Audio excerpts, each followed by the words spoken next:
suitcase box squat. Now, when setting up and performing this exercise, you can either use 2 dumbbells or you can use 2 kettlebells. It's fine, you can use either of the 2.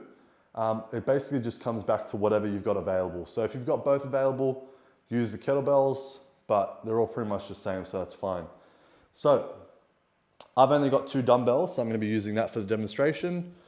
Now, first things first, make sure we have a sturdy bench we can use to perform the rack box squat. General rule of thumb is you want the bench to be at about knee level or just below. Anything below that is fine. Anything sort of above knee level is probably going to be too easy. So just aim to use a bench that's an appropriate height. You still want this to be challenging. And just make sure it's not going to slide out from underneath you. So, you know, you could get away with using a plyometric box, for example, assuming it's an appropriate height. All right. So stepping slightly away from the bench. The reason we do this is so the dumbbells don't hit the bench as we're descending into the squat. Feet hip width apart or just outside hip width, whatever's comfortable. Toes slightly pointed out. For you, that might be pointed in or further out, and that's fine. Don't be afraid to experiment.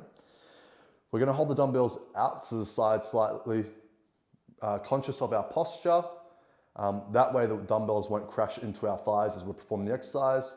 And then pretty straightforward, we're just going to come down, sit onto the bench, stand up. Come down, sit onto the bench, stand up. If the dumbbells are really hitting and clanging against the box or whatever the weight it is you're using, try stepping a little bit further away. If that changes the movement too much to the point where it's just dangerous because you can't reach the box with your hips, then an option is to use the end of the bench. I'm not going to do that here for demonstration purposes, it's already set up, but essentially what it'd look like, if you can imagine I was at the end of the bench, having the dumbbells out to the side, there's nothing for them to clang into behind me. So that's just an easy way to work around that problem.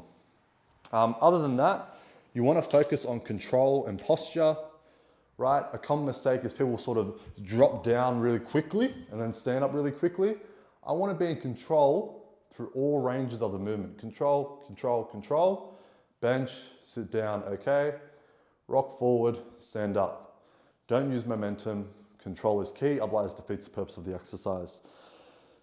Some other things to keep in mind, keeping the weight on your midfoot. Make sure you're pushing through your entire foot into the ground. We don't want to have the bias to the heels or the toes. Instead, just pushing through your entire foot. And lastly, just controlling your knees and what they do. If there's a small degree of change as you're going through the exercise, that's okay. But if it's to the point where your where your toes, your feet are curling off the floor because of the knees, then try and prevent that. Keep the feet planted and control that knee movement. General rule of thumb is the knees should be in line with the toes as you perform your squat. So if my toes are out here, then my knees are going to be in line with my toes. If my toes are straight, my knees are going to be in line with my toes. Again, small degree of movement is okay, but anything too major, avoid it, correct it. Aside from that, movement's pretty straightforward. You should feel it through your thighs, through your glutes, and just take your time, start with a lighter weight and build up as you're confident.